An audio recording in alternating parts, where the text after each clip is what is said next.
You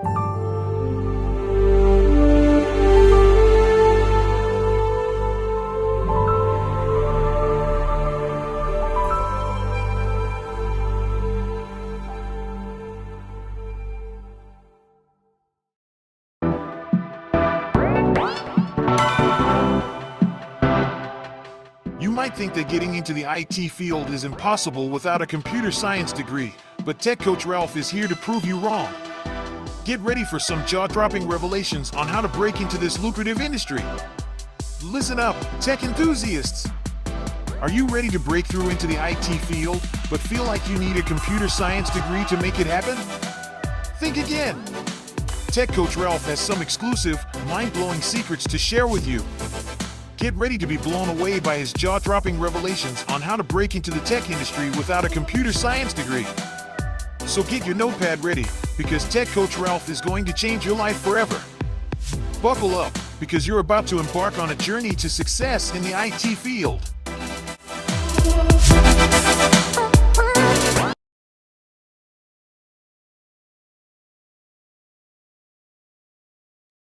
Good morning, good morning, good morning. It is Saturday, June 1st. We are officially halfway in months through the year, and we are getting it in. So, good morning, good morning, good morning. Saturday, June 1st, 2024.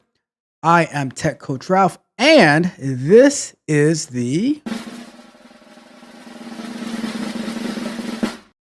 Men Lie, Women Lie, Numbers Manipulate show, where we review our weekly economic numbers. So on Mondays, we pretty much go over what are the numbers to look out for this week. And then on Saturdays, we go ahead and we start reviewing those numbers, see what it tells us, what happened, all that good stuff. So we're going to get into it. I have a coaching call at 10:30 Eastern time today. So we have a hard stop at like 10:25, so I can jump onto that. But it is what it is, right? So tomorrow, quick announcements. Tomorrow, we're going to be working on Terraform. We're going to do a slight pivot. We're going to be working on AWS Secrets Manager to get that terraformed, all that good stuff. Shout out to your car in the chat already, and to Victor Williams Jr. What's going on, everybody? So your car says Grand Rising family. Grand Rising to you as well, your car. And Victor Williams Jr. says, morning. Welcome, everyone. So happy, as always, to have you here. And you know what? Before we even get started, I'm going to give you guys a big round of applause, because Saturday morning, you guys are looking into the economic data. We know that we are a bunch of winners here.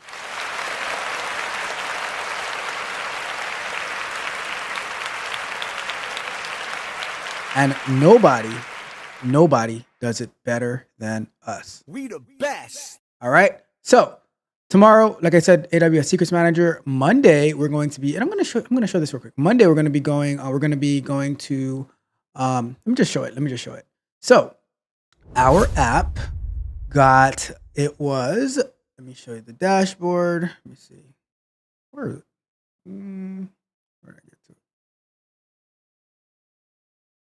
I get to it? So our app was ready to publish. So it got approved by Google, and we are just going to go to the next step. So I think the next step is when we go to actually say to publish it. So we'll be going to here. We're going to do this on Monday. We go to publish. And then I think the next step after that is going to be apply for access to production. So we have to do publish a closed testing release. So I'm not sure if this is what this is. And we need to have at least 20 testers opted into your closed test on Android. So right now we have 0 testers in our closed testing. I'm going to add all of my current testers and see if I can get a few more. So we can run our closed test for 14 days and then we can actually apply for production. So let's get some testers and we can do that. But we're going to discuss that on Monday. We're going to be going through this next flow on Monday for publishing. And then if this is an easy step, then we're going to go into iOS as well. So tune in. Let's get into our numbers for the week. All right, so let me jump over to this. Let me pull up the LinkedIn, the numbers to watch for this week. So this is what we're going to be going over. So let's read this, the numbers to watch for the week. Inflation will be front and center this week. Let me zoom in. Make sure you guys can see this. Zoom out one. All right, so Inflation will be front and center this week when the Federal Reserve favored gauge is expected to show a slight deceleration in price growth. The U.S. Personal Consumption Expenditure Price Index likely slipped on a monthly basis on to 0.25% in April from 0.30% in March, according to Accountancy Network RSM. That softening, while not enough to affect an annual rate of change, would still suggest that price gains are slowing. It follows another key gauge that showed the smallest gains in 3 years and would support the case for interest rate cuts. Might that interest rate cut come around November-ish, maybe December-ish? We shall see. All right, so so we're going to be reviewing for today the upcoming schedule, which is passed now. On Tuesday, May 28th, the Conference Board released its monthly consumer confidence survey, which measures how optimistic Americans are about the economy. Thursday, May 30th, the U.S. Department of Labor released its initial jobless claims for previous weeks.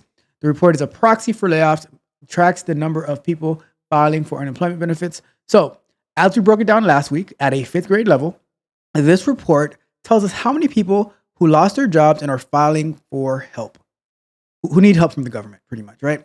The Bureau of Economic Analysis will release a first version of its gross domestic product reading for the first quarter.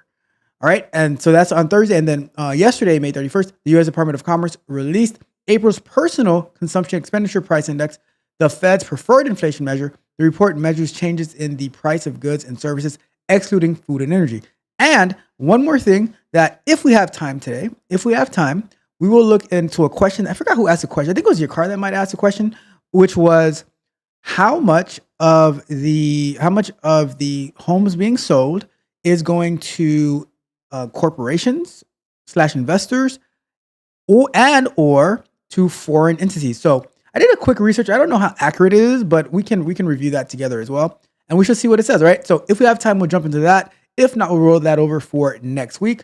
But let's get started. And we have in the building, we have Mitch. Mitch says, take off the blazer, loosen up the tie. Superman is alive. Hey.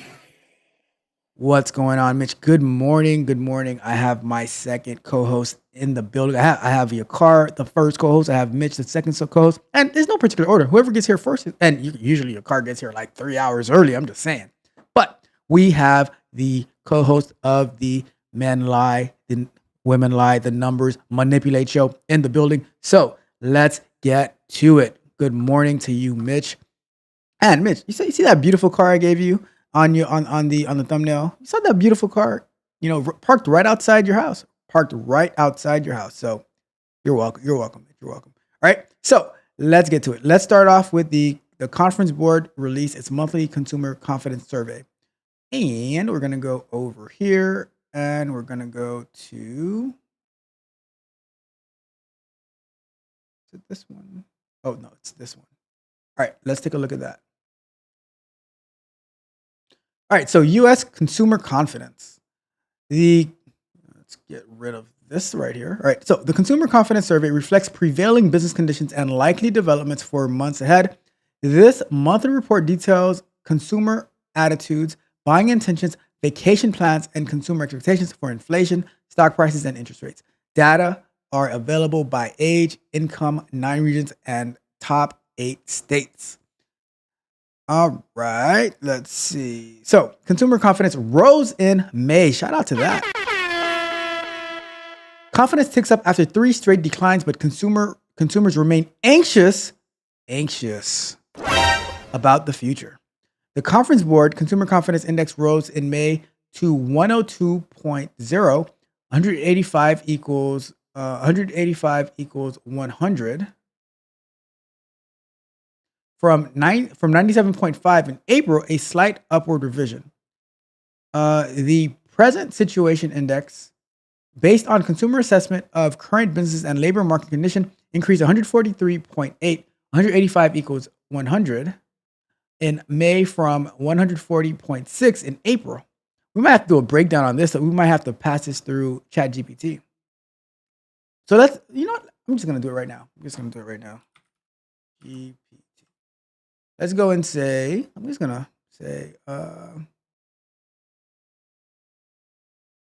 Copy this.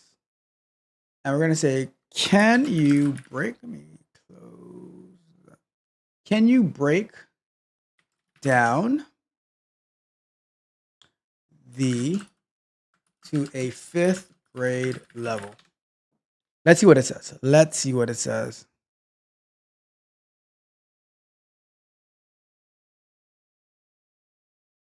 All right, so let's break down the consumer confidence index in a way that's easy to understand. The consumer confidence index. Imagine you have a class. Imagine you have a class at school, and your teacher wants to know how happy and excited everyone is about the upcoming summer vacation. So the teacher asks everyone 3 questions. How do you feel about the school year so far, past? How do you feel about the school right now, present? How do you feel about this about the next school year, future? Ooh, so much feelings in here. Okay. Based on your answers, the teacher gets a good idea of how the whole class feels. How does the consumer confidence index work? The consumer confidence index is similar, but instead of asking about school, it asks people about the economy. Here's how it works. Survey. A group of people is asked some questions. These questions are focused on how do they feel about the economy in the past?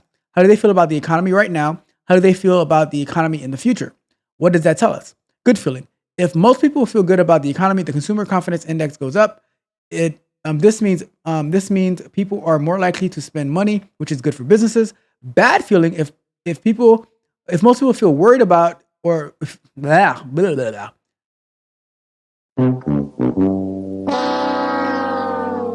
If most people feel worried or bad about the economy, the index goes down. This means people are likely to spend less money, which can be tough for businesses. Why is this important? Think of it like this. If you and your friends are excited about summer vacation, you might make lots of plans and have fun activities. But if you're not feeling excited, you might not do as much. That's a fact. For the economy, if people feel confident and happy about their financial situation, they spend more money on things like groceries, clothes, and vacations. They just go into more debt pretty much, right? Says, let's see, this spending helps businesses grow and keeps the economy healthy. So the consumer confidence index helps everyone understand how people feel about spending money. It's a way to measure the mood of the country when it comes to the economy. So in summary, the consumer confidence index asks people how they feel about the economy in the past, present, and future. It measures whether people feel confident or happy or worried and cautious. A high index means people are likely to spend more money. A low index means they might spend less. That's the consumer confidence index in a nutshell. And let's see if we do, all right, let's go. How do you interpret if the index is high or low? Because they tell you 185, 102. I don't know if is 100 good? I don't know. Let's see. Well, they're not telling me if it's let's see. Is 102 on the index high or low? So, in the context of the consumer confidence index, the number 102 can be considered relatively high. The index is usually benchmarked to a value of 100, which represents the baseline level of consumer confidence. The baseline is typically set for a specific year, often 1985, when the index was first established and the consumer confidence was neither excessively high nor low. So above 100, a CCI above 100 indicates that consumers are generally more confident about the economy compared to the baseline year. A value of 102 means consumers are slightly more optimistic about the economy's current and future conditions. Positive outlook. All right, cool. So now we are well informed on what these numbers mean. So this means that so let's start again, right? The conference board consumer confidence index rose in May to 102, slightly higher than what it was in 1985, because 1985 is the base mark at 100, from slightly lower 97.5 in April, a slight upward revision. The present situation index, based on consumer assessment of the current business and labor market conditions, increased to 143, which is much higher than the baseline set in 1985 of 100 in May, from 140.6 in April. Well, okay. So I think we need to look up this one too, but we won't do that today. Meanwhile, the expectation index based on consumers' short-term outlook for income, business, and labor rose 74.6, which is much lower than 1985 from 68.8 last month. Despite the improvement, for the fourth consecutive month, the expectation index was below 80, the threshold, which is usually signals a recession ahead. So it's still pretty bad. Confidence improved in May after 3 consecutive months of decline, said Dana M. Peterson, chief economist at the Conference Board. Consumers' assessment of current business conditions was slightly less positive than last month. However, the strong labor market continued to bolster consumers' overall assessment of the present situation. So the strong labor market, apparently people are not looking at all the people complaining on LinkedIn, because on LinkedIn, people are like, oh, I can't find a job. I can't find a job. So I don't know. What kind of jobs are they talking about, right? And it says, views of the current labor market conditions improved in May, as fewer respondents said jobs were hard to get, which outweighed, they must not be talking to bootcamp grads as well, right? Hard to get, which outweighed a slight decline in the number who said jobs were plentiful. Looking ahead, fewer consumers expected deterioration in future business conditions, job availability, and income, resulting in an increase in the expectation index. Nonetheless, the overall confidence gauge remained within the relatively narrow range it has been hovering in for more than 2 years. Right. So then it says, compared to last month, confidence improved among consumers of all age groups.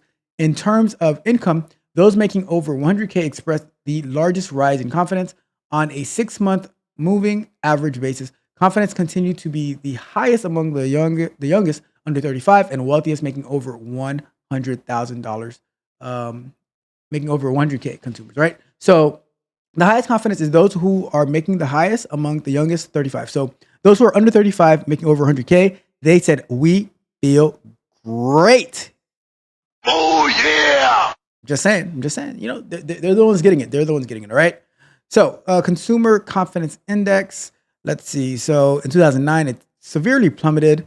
And then in 2024 of May, it is hovering at 102, slightly higher than what it was in 1985. It was disastrous in mid to early 2009 over here. All right. So let's see. Let me check the chat real quick, and then we'll get back to this article. Let's see what is going on between Mitch and your car in here. So it says, let's see. Mitch says, I was about to say, I come second to no one, but if it's your car, I'm good. LOL, I know how to play my role. Nobody puts Mitch in a corner. And your car says, we're on the same team. As long as the job is done, it's all I care about. And those darn Cretans are at it again in the M.L.W.L.N.M galaxy. I'm calling Martian Man currently to check on it. Uh-oh. And let's see. Your car is like... And it says, you spend more money when you don't have it. That might be a quotable for next week, Mitch. Quotes with Mitch is going to be, I might have to make that a feature, right? You spend more money when you don't have it. Bruh.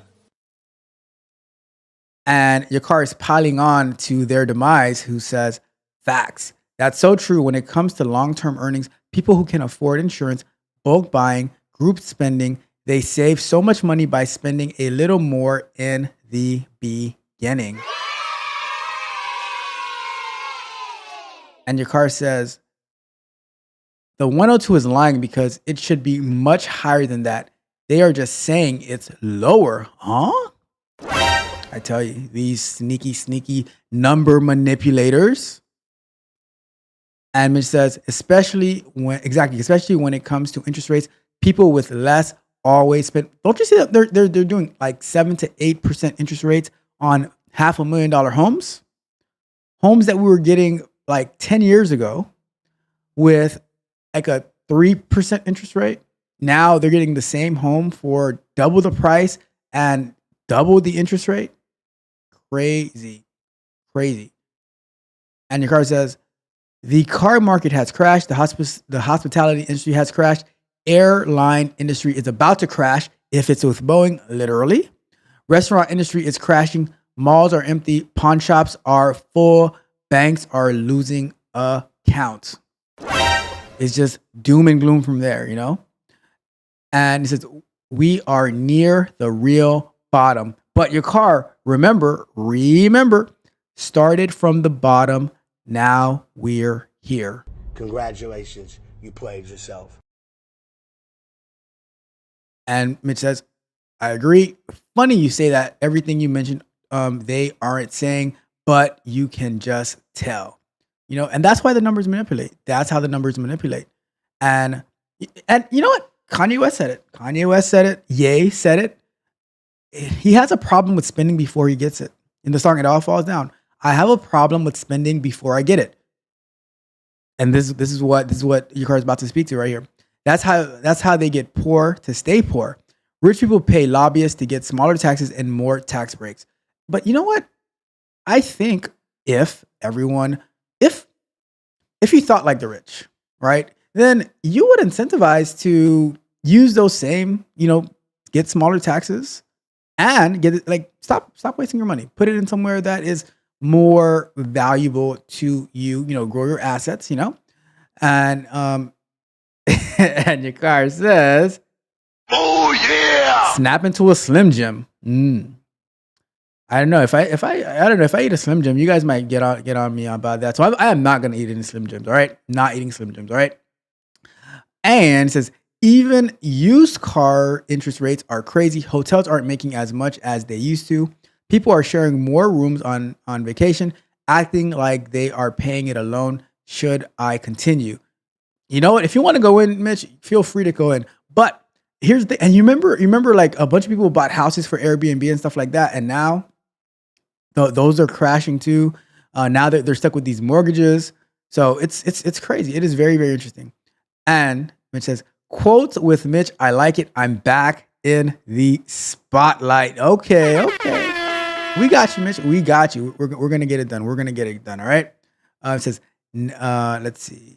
So Nebulin and Cretons are Watchtower references. Nebula and Cretons are Watchtower references when Superman and all the heroes work together to save the galaxy. Batman was the whole, not Superman. Oh, I like Batman though. I like Batman. I like Batman. I like Thanos. I don't know. Maybe it's me. All right.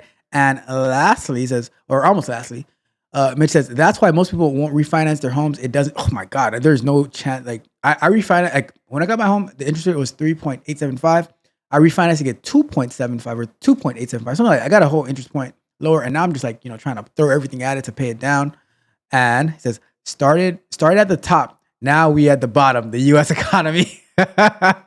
So the U.S. economy should listen to a little bit more Drake, all right? A little bit more Drake. It says, exactly. I say the same thing. If you were wealthy, you'd want to pay the lowest taxes as possible. Even if I was poor, I still want to pay the lowest taxes as possible. I'm just saying. And your guy says, do not buy Slim Jims. They are a heart attack waiting to happen.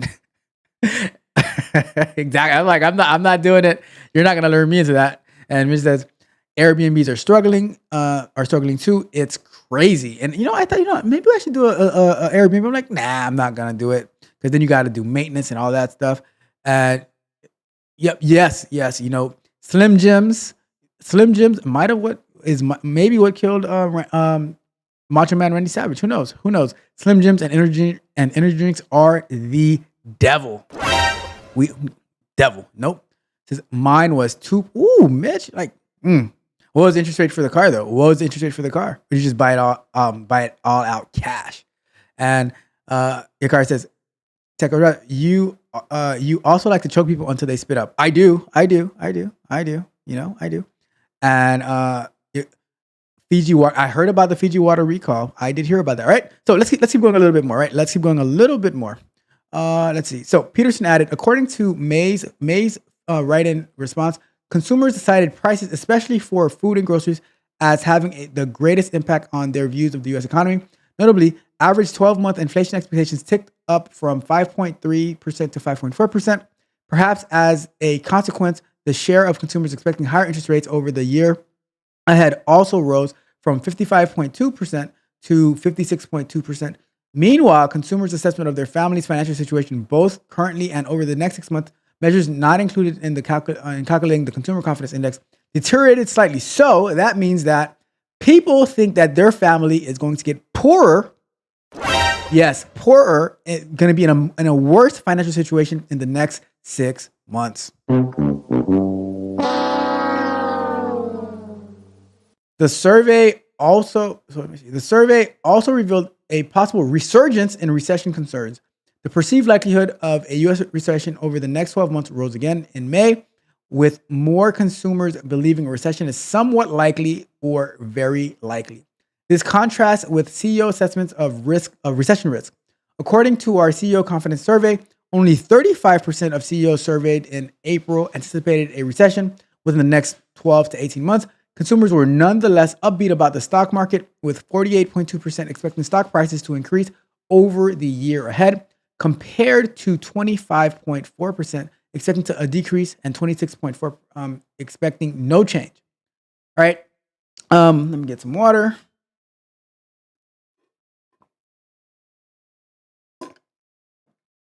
See, now I have to always state what I'm drinking before I drink, because if I don't, then Mitch is gonna be like, "Is that Red Bull? Is that Red Bull?" I'm like, "No, I don't. I don't even like Red Bull, right?" So it would never be Red Bull because I don't even like Red Bull. So if I was to break my oath, then it would probably be a Monster or a Celsius. But I'm not gonna break my oath. I was at Walmart yesterday getting something, and I looked at him like, "You are evil." Mitch in your car told me you are evil, and I'm not gonna let them get on stream and make me look bad again. All right. So nope, not happening. Not happening. All right. All right. So it says, let's see. On a 6-month moving average basis, purchasing plans for homes were unchanged in May at their lowest since August of 2012. While still relatively depressed, buying plans for autos rose slightly for a second month, and buying plans for most big ticket appliances increased for the first time in several months. Meanwhile, buying plans for electronic products were largely unchanged except for smartphones, which saw renewed interest. All right.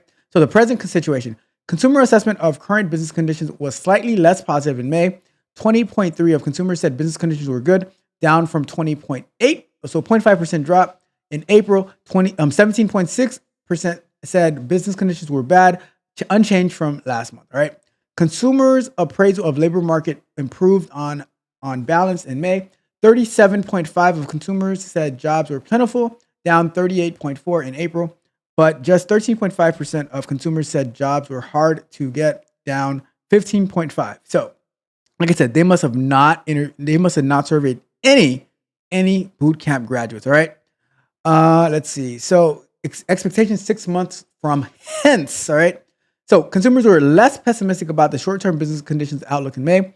13.3% of consumers expected business conditions to improve, down 13.4% in April. Okay, talk about less pessimistic. That's like a 0.1% 0.1% drop. 16.8% expected business conditions to worsen, down 19.1%. That's a good drop right there, right? That's a good drop. Consumer assessment of the short-term labor market outlook was also less negative in May. 12.6% of consumers expected more jobs to be available, up 12.3% in April. And I think though that might be seasonal, because for some reason around the summertime, that's when companies might tend to be hiring. Maybe they have a new budget. Maybe they're starting their new, they're in their first 2 fiscal quarters, so they have the capacity to hire. They have the new budgets. So, and then 19.2% anticipated fewer jobs, down 19.8% last month. All right, so that's a good drop. Consumer assessment of their short-term income prospects improved in May. 16.9% of consumers expected their income to increase, up from 16.8% in April. 11% expected their income to decrease, down from 14%. Assessment of family finances and recession risk. Consumer assessment of their family's current financial situation was less positive in May. This took a drop, took a hit. Consumers were also less optimistic about their family financial situation going forward. So that took a drop as well. Consumers' perceived likelihood of U.S. recession over the next 12 months rose for the second consecutive month. So that means that consumers are expecting a recession in the next 12 months. All right. The monthly consumer confidence survey, based on an online sample, is conducted for the Conference Board of Tuluna, a technology company that delivers real-time consumer insights and market research through its innovative technology expertise and panel of over 36 million consumers. That's a lot of consumers. The cutoff date for the preliminary results was May 21st. All right. And that is our data from the Conference Board for the Consumer Confidence Index survey.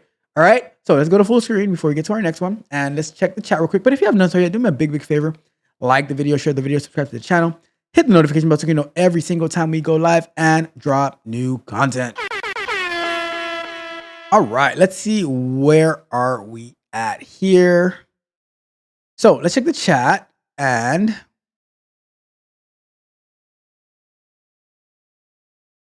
let's see. And Mitch said 0%, no lie, for the car. That's because he just dropped 500K on them, like boom. Remember 50 Cent and Get Rich or Die Trying, when he just walked with the bag of cash for the Benz, and he just boom, just dropped it on him, and then he took off. That's what Mitch did. That is what Mitch did. All right. And then he pulled off laughing in the car, so and your car says, what's crazy is I stopped drinking Fiji and Evian water because they both started tasting weird. I'm so glad they finally admitted it. And Mitch says, that's funny. I drink Voss. And he had a little pinky up like this when he's drinking, when he's drinking his Voss water. And Victor Williams Jr. says, I drink that quality H2O from the faucet. It doesn't even go from a faucet. He just goes straight to the... Victor, are you going straight? Like, no.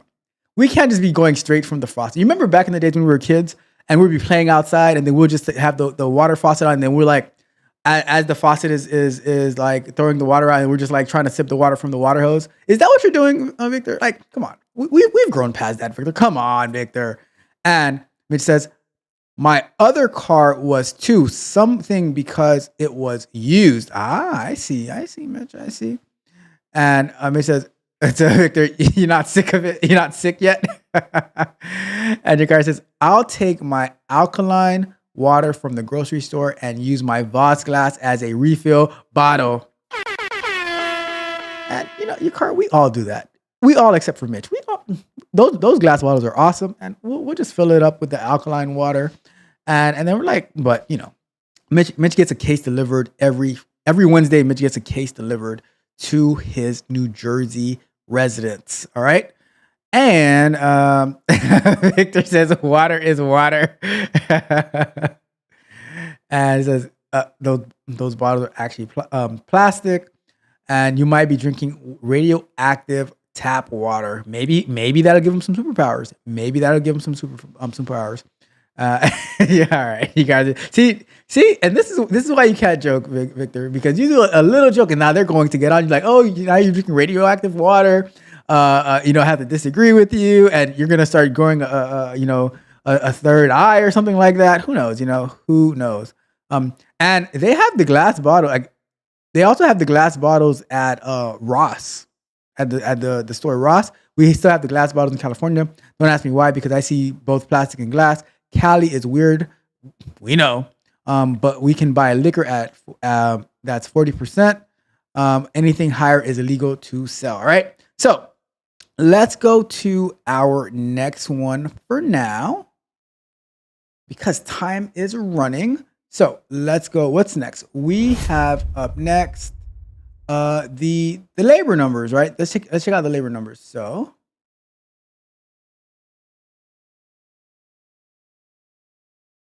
let's go up here.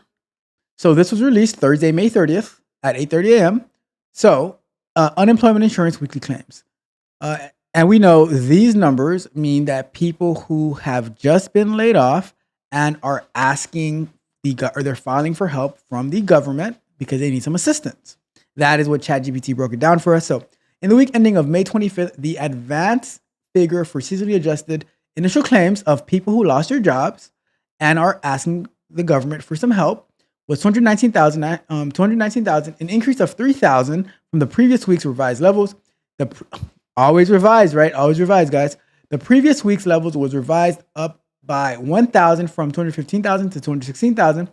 The 4-month moving average was 222,500, an increase of 2,500 from the previous week's revised average. The previous week's average was revised up by 250 from 219,750 to 220,000. All right. Let's see. The advanced seasonally adjusted insured unemployment rate was 1.2% for the week ending May 18th, unchanged from the previous week's unrevised rate. The advanced number for seasonally adjusted insured unemployment during the week ending of May 18th was 1,791,000, an increase of 4,000 from the previous week's revised levels. The previous week's level was revised down by 7,000 from 1,794,000 to 1,787,000, a 4-week moving average of 1,786,250, an increase of 5,750 from the previous week's revised average. The previous week's average was revised down by 1,750 from 1,782,250 to 1,780,500. All right. So these are all the people who are filing for help for the first time, and these are people who are in the. What this rate is, from what I remember from last week, it is the total amount of people who are insured for unemployment, and that percentage is how many people are unemployed and filing. So the total people who are insured, so it's the amount of people who are insured and applying for help divided by the total amount of people who are actually insured and employed, right? So, or altogether, everyone who's insured. Well, I think it would probably be whether employed or unemployed. So that's what that insured unemployment rate is. So the total amount who are insured for unemployment divided by those who are actually unemployed using that insurance, right? The previous week's level was revised. All right, so we got all those numbers down. All right, so now we have seasonally adjusted claims May 27th of 2023 to May 25th of 2024. Let's see. So up to here, we have all the numbers. It's been trending. It's trending down. So like back in a year ago, we had about 250, and now we have about 225-ish. All right. Seasonally adjusted insured unemployment. So that's the total amount of people who are insured with insured unemployment divided by those who do not have employment right now are seeking help, and that is at 1.8. And then these are the unadjusted data that we've always seen for like these numbers don't make that big of a difference, but these are more of the state numbers, the advanced number of actual people who are filing for the first time asking the government for help under the state programs. It is 195,516 for the week ending of May 25th, and which increased. So the number of people increased by 2,898. The seasonal factors had expected no change in the unadjusted data for the previous week. There were 208,053 initial claims in comparable weeks of 2023. So we're actually at less claims. We're at less claims. All right, cool. Let's see. And then the advanced uninsured unemployment rate was 1.1. And let's see.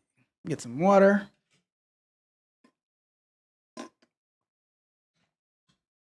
And some coffee.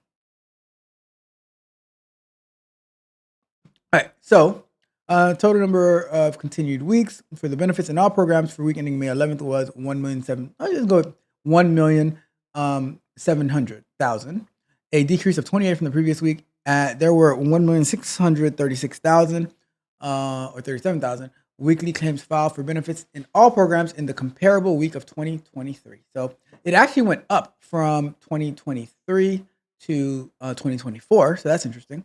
No states was triggered for the extended benefits program during the week of May 11th. And we should probably like start looking into what some of these benefits are as well.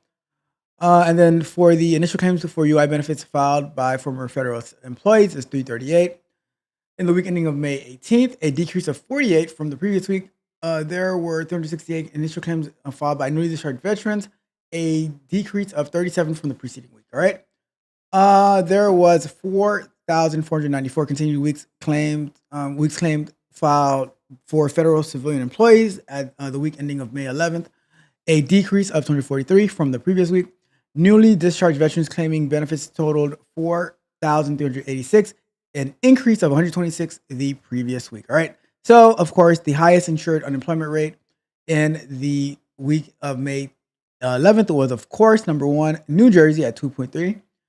California followed at 2.2, Illinois 1.6, and Massachusetts and Nevada, and New York and Rhode Island, Washington are 1.6, Alaska 1.5, and Pennsylvania 1.4. And the largest increases in initial claims for the week ending of May 18th were Texas with 798, Michigan with 775, Missouri at 461, Oklahoma at 334, and New Jersey at 310. While the largest decreases were California, 2,460, Indiana, 1,105, and New York is 626, Florida 612, and Minnesota to end it at 522. All right, so that is the job numbers for the week, and it like breaking it down, saying, all right, this is what it is at a 5th grade level. And now when I'm reading, I'm like, okay, this makes more sense. This makes more sense. These are the number of people who are asking for help, and that's what we do here. We break it down so that we can easily understand it. As we continue to go through this, we're going to do some more simplifications of these words to find, okay, what does this actually mean? How can we break it down? How can you understand it better, right? So let's look at the chat real quick. And it says, to your car. I dropped it.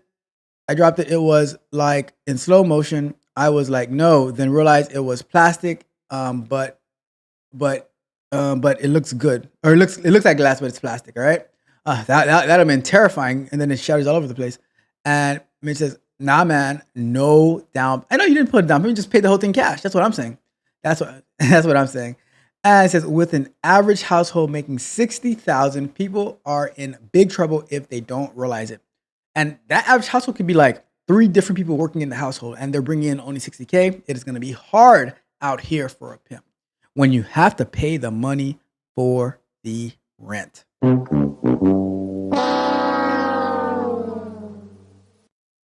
And it says that household, not even one person, it's really bad. Yep, that exactly. Like if it's just one person making that in a household, that's still tough. So now imagine like you have 3 people bringing that in. That is hard. All right. And it says, why do y'all treat me like this? What did we do?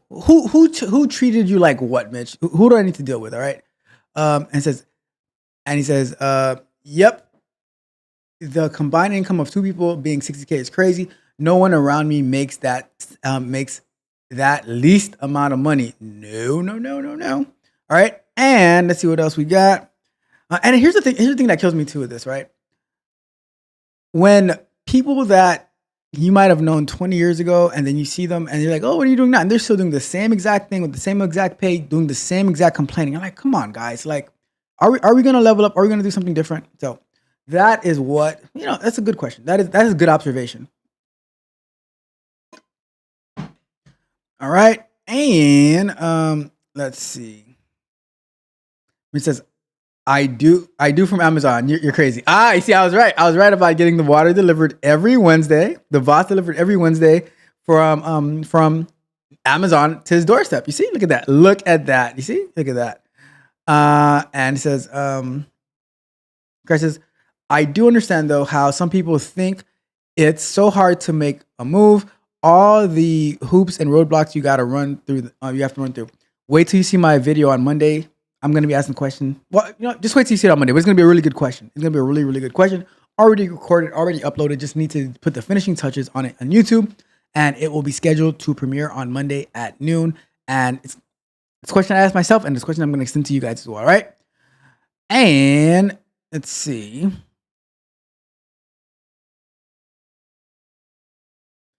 Your car says, does that say it increased by 3,000 and they were still short about 1,000 people? I believe that's what it said. I believe so. And it says, the funny part is that no one is actually fact checking these numbers before they put them out.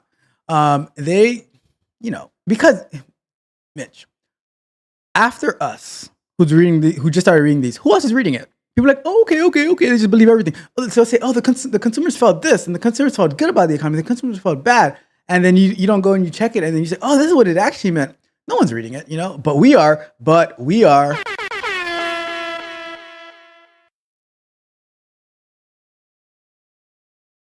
And your car writes, poverty is only overcome by mental fortitude and learning on your higher power and leaning on your higher power. Most people can't work towards a goal if they can't conceptualize ending. They get scared and stop. That is not good. You got to keep pushing forward. It says, but they rather go, Mitch is about to drop a bomb. They rather go clubbing and drink, party, make it make sense.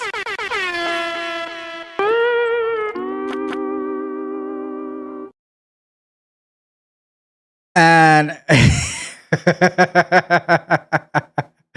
your car says, I feel like Tech Coach Ralph is rushing our segment. I'm sorry, your car. Oh, man. I'm going to make some adjustments to my calendar so that we can have a little bit more time to put this work in, all right?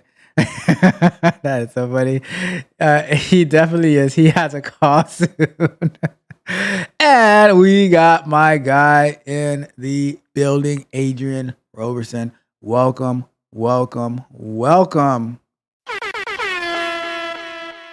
How do you have a household and only bring in $60K? That's not even realistic. Because people are going out there getting like $20,000 jobs, and then they're like, oh, let's just pack it in 20,000, and then they'll use people who don't live with them to use their income and stuff like that. And it's just a mess. Like it's hard. It is hard out here, And it says it is realistic, happens all the time. People. Mitch, let me know what you think about this quote, right? People realistically do unrealistic things. People realistically do unrealistic things. Bars. And it says the average household income is probably 50 to 80K. And your car says that kills me when I see people and they are still doing the same thing. I went home one day and my classmate said, I haven't seen you since high school. Well, duh. We are not in high school anymore. Let them know. Congratulations, you played yourself. And Adrian Roberson said, I was just talking to my neighbor. She works at Five Below, and hospitals still be asking to borrow money with 4 kids, no husband. Let me hold something. All right. And it says, I understand, and she probably isn't making 60K. If so, not that much higher. He said she's working at a hospital. What is the position at a hospital? What's the position at the hospital? If it's a nurse, that's a different story. But if it's like a patient care technician, a CNA, some type of tech or something like that, there's no chance in hell they're making 60K. Even working at 5, even working 2 jobs, there's no chance in hell they're making 50K. Or barely 50K with that, because you're probably looking at, if you're working, unless you're working overtime, a lot of overtime. But if you're working like a regular 36 hours a week, and at the hospital,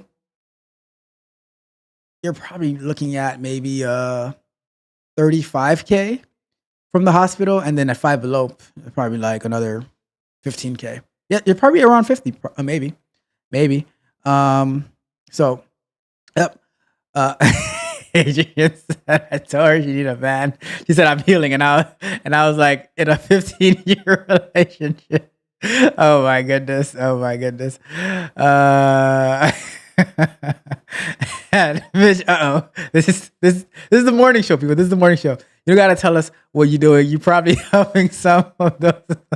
Yeah, they're terrible. Anyways, let's get to our next one. All right. We are looking at the Bureau of Economic Analysis releasing their first revision of gross domestic product reading. So, if you haven't done so yet, do me a favor, like the video, share the video, subscribe to the channel, hit the notification bell so you can know every time that we go live and drop new content. So, gross domestic product first quarter 2024 second estimate and corporate profits preliminary. So, real gross domestic product, and I'm going to do a search. Let me add this to my AnyDo, right? Let's break down gross domestic product next week at a 5th grade to 8th grade level, right? So, break down GDP next week. Got that. All right, cool. So we'll break that down next week. But let's read this together, and then maybe we'll revisit this one next week. And I'll make way more time for your car images segment next week. All right. So GDP, real gross GDP, increased at an annual rate of 1.3% in the first quarter of 2024, according to the second estimate released by the Bureau of Economic Analysis. In the fourth quarter of 2023, real GDP increased to 3.4%. We also have to see, like, what do these percentages mean? Is that a good thing or a bad thing? Is 3.4 good? Is it bad? I don't know. The GDP estimate released today is based on more complete source data than were available for the advanced estimate issued last month. In the advanced estimate, the increase in real GDP was 1.6. The update primarily reflected a downward revision to consumer spending, referred to updates to GDP. The increase in real GDP primarily reflected increases in consumer spending, residential fixed investment, non-residential fixed investment, and state and local government spending that were partly offset by a decrease in private inventory investment. Imports, which are a subtraction of the calculation of GDP. All right, so let's see. I don't really understand this yet. So we're gonna have to break this down to make it very, very easy to understand. Because I learned about GDP in like maybe middle school, but out of sight, out of mind. So we'll have to break it down GDP to a much better understanding. So let's keep reading, and then we'll maybe revisit if there's not too much to review next week. We'll revisit this one. So compared to the fourth quarter, the deceleration in real GDP in the first quarter primarily reflected decelerations in consumer spending, exports, and state and local government spending, and a downturn in federal government spending. These movements were partly offset by an acceleration in residential fixed investment. Imports accelerated. Current dollar GDP increased 4.3% at an annual rate of $298.9 billion in the first quarter to a level of 28.6 trillion, a downward revision of 28.6 billion from the previous estimates of table of 1 and 2. I don't know what table 1 and 2 is. All right, so let's see. Current dollar GDP increase. All right, so we just read that one. The price index for gross domestic purchases increased 3% in the first quarter, a downward revision of 0.1% point from the previous estimate. The personal consumption expenditure (PCE) price index increased 3.3%, a downward revision of 0.1 percentage points. Excluding if going down is bad, then that means that the revisions are bringing it back down. So excluding food and energy prices, the PCE price index increased 3.6%, a downward revision of 0.1 percentage points. All right. Let's see.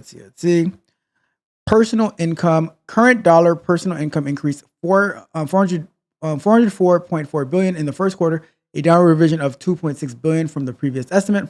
The increase in the first quarter primarily reflected increases in compensation led by private wages and salaries, and personal current transfer receipts led by the government social benefits to persons.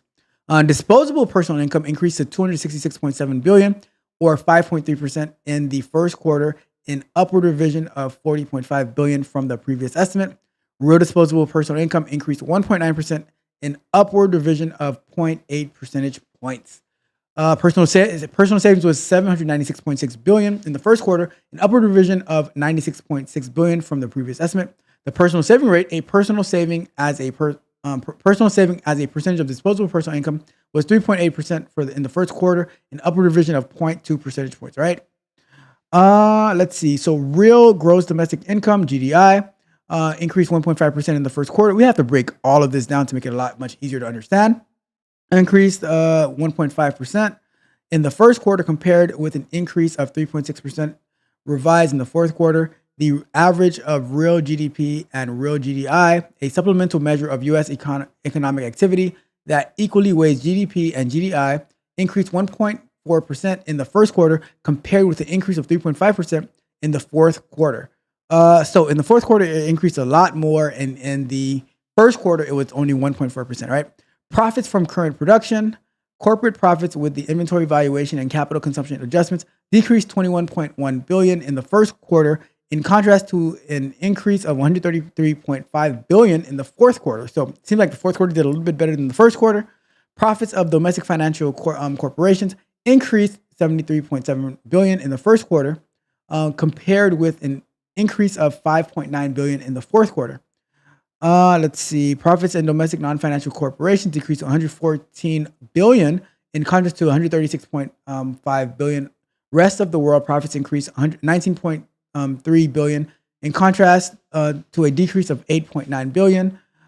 In the first quarter, receipts increased $29.8 billion, and payments increased $10.5 billion.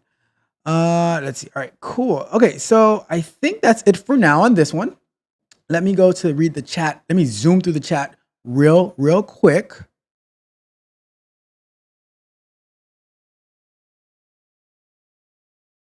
And let's see.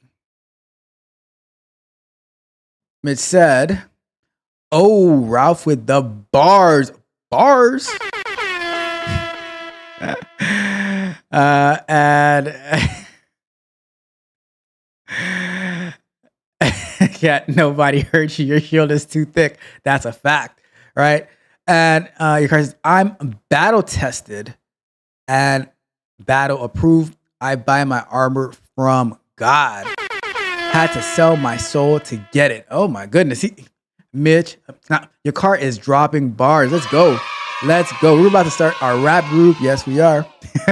We're about to start our rap group. All right, let's see. Do you know who Jesse Lee Peterson is? Beta. You guys are too much. All right. Let's see. Anyways, let's see. Anything else related to the numbers? Let's see. Oh, let's see. All right. Let's see. You need a coaching call. You're too funny. All right. It says Ralph is going to ban us. He might not keep it serious. Hey, you guys do what you're doing. I'm rebelling because Ralph is rushing. I'm sorry, guys. I'm sorry. I have to be there for my people. You know, they're trying to make it to the next level. You know. Let's see. All right. Let's go. Let's jump to I think he is on fast forward reading these articles. And there's no. It's just water. I am. Just water. Right. Let's get to our last article for today, and then next week I'll do the home thing. Right. So the next one we're going to be looking at is the U.S. Department of Commerce releasing this April's personal consumption and expenditure price index, the Fed's preferred inflation measure.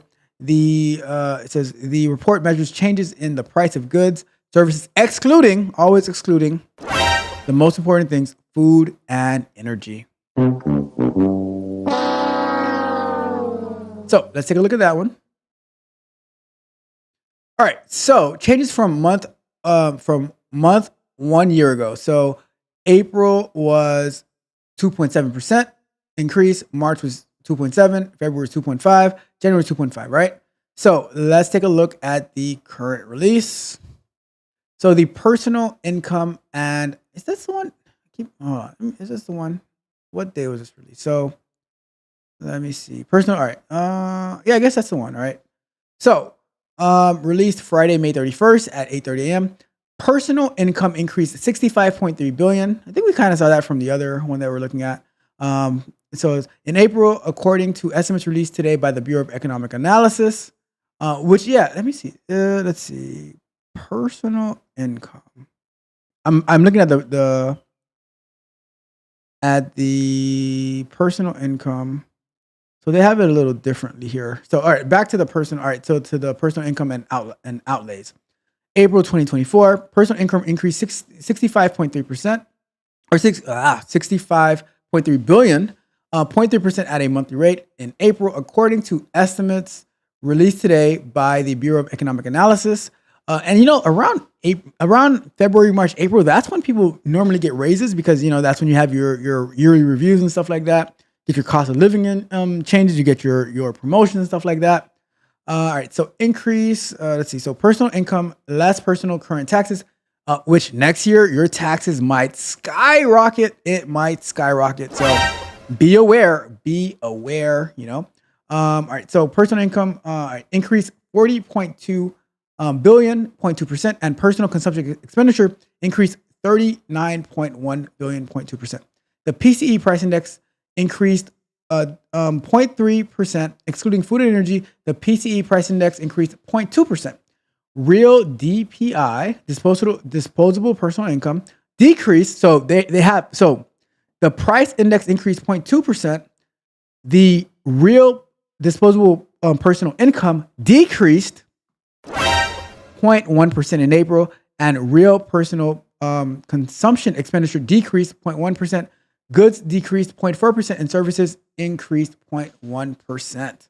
And this is the table behind it. All right. So there goes all the info. Let's see. From March, so in December it was 0.3. It increased in January for personal income, decreased in February, or increased slightly in March, and decreased in April. And this is like all of them we just went over. The increase in current dollar personal income in April primarily reflects increases in compensation. I just said that. Increase in compensation, personal income receipts on assets, and government social benefits to persons. The 39.1 billion increase in current dollar PCE in April reflected an increase of 49.1 billion in spending for services that was partly offset at 10 billion decrease in spending for goods. Within services, the largest contributors to the increase were housing and utilities, led by housing, because the rent is going up. You guys remember Bone Thugs and Harmony, where at the end of, I think it's Mr. Bill Collector, East 1999, where at the end of the song it says, the rent's due, mother. That was it. And it says, let's see. Within the services, the largest contributors were housing and utilities, led by housing, healthcare, both outpatient services and hospitals, the financial services and insurance, led by financial service charges, fees, and commission. These increases were offset by a decrease in transportation fees, in transportation services, led by air transportation. Within goods, the largest contributor to the decrease were spending for recreational goods and vehicles, led by information processing equipment, and other non-durable goods, led by recreational items. Detailed information on current PCE spending can be found on table 2.4.5U. Personal outlays, the sum of PCE, personal interest payments, and personal current transfer payments increased 42.8 billion in April.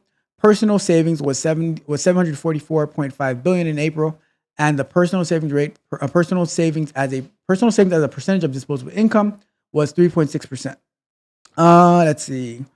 Prices, the preceding month, the PCE price index for April increased 0.3%. Prices for goods increased 0.2%, and prices for services increased 0.3%. Food prices decreased 0.2%. Oh, that's a good thing. And energy prices increased 1.2%. That's not a good thing. Excluding food and energy, the PCE price index increased 0.2%. Detailed monthly, all right, the detailed monthly.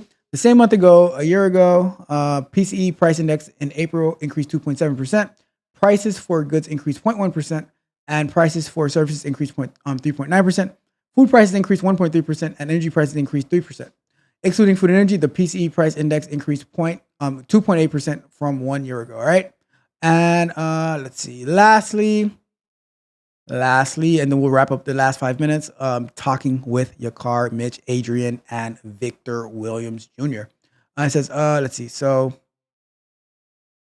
the real PCE, the 0.1% decrease in real PCE in April reflected a decrease of 0.4% in spending on goods and an increase of 0.1% in spending on services. Within goods, the largest contributors to the decrease were gasoline and other energy goods, led by motor vehicles, fuel, lubricants, and fluids. Recreational goods and vehicles, led by information processing equipment and other non-durable goods, led by recreational items. Within the services, the largest contributor to the increase was healthcare, led by outpatient services. Detailed information, updates to personal income and outlays. Estimates have been updated for October through March. For October through December, estimates for compensation, personal taxes, and contributions for government social insurance reflect the incorporation of updated fourth quarter wage and salary data from the Bureau of Labor Statistics quarterly census and of employment and wage programs. Revised and previously published changes from the preceding months for current dollar personal income and current dollar and change 2017 dollar DPI and PCE are provided below for February through March. All right. So that is it for this part. Let's go to our full screen. Let's wrap up the show. Let's check out the chat real quick. Let's see. Let's see. CB4 Mitch, Google CB4 rap group. And it says, I didn't even know that was a rap group. And it says, I knew who they are. I didn't know. So now I have to Google CB4 rap group. Let me see. CB4 rap group.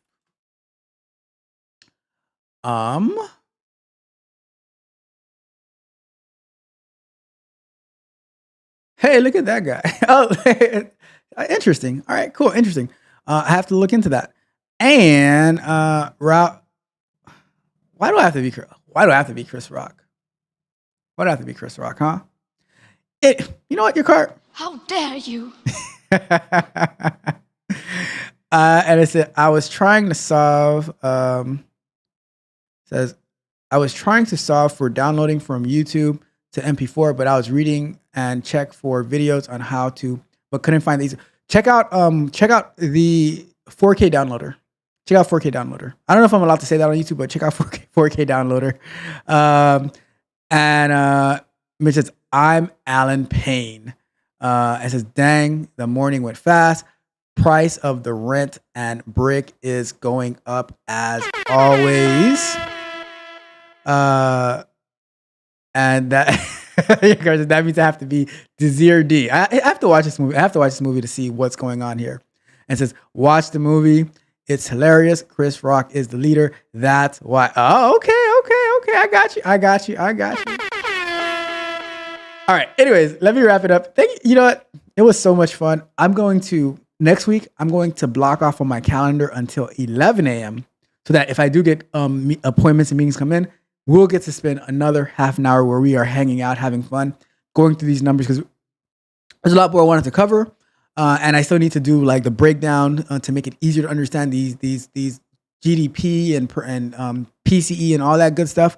But with that being said, thank you guys so much for tuning in. Always appreciate you, your car. Always appreciate you, Mitch. Always appreciate you, Adrian, for stopping by. Be careful. Be careful with that neighbor. And I'm just gonna say, be very, very careful with that neighbor. We don't want to have you be brought up to the front of the congregation, you know. And Victor Williams, thank you so much. Be careful drinking out of that faucet. You know, we don't want these radioactive things and you end up turning into Spider-Man. You might end up into Spider-Man. All right. So be careful. With that being said, I'm going to get out of here. And let's see. So, Mitch says, the Ralph the type, your car, he be mad at us joking all the time. I couldn't care less. All right, you guys, let me get out of here. You know the question I always have to ask. Are you not entertained? Are you not entertained? Is this not why you are here? I am so very well entertained. I appreciate you all. And you guys know what it is, especially on the numbers show. Yesterday's price is not today's price. Today's price is certainly not tomorrow's price. One more thing. Price of the brick going up. The price of the brick is going up.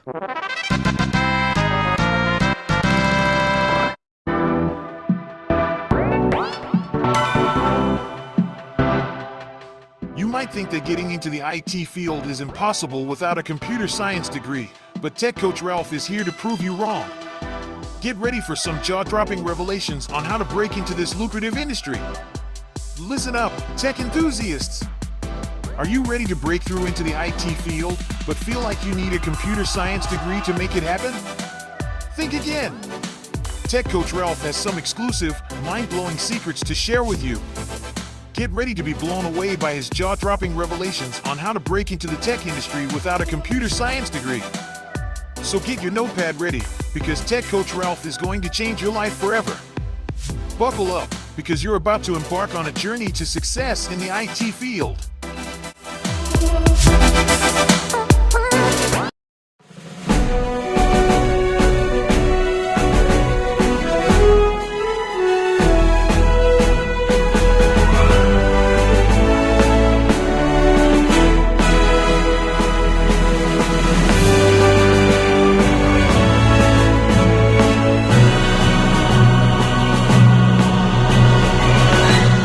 Spartans!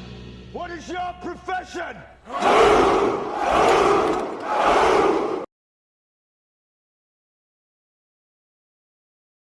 It doesn't matter what you think!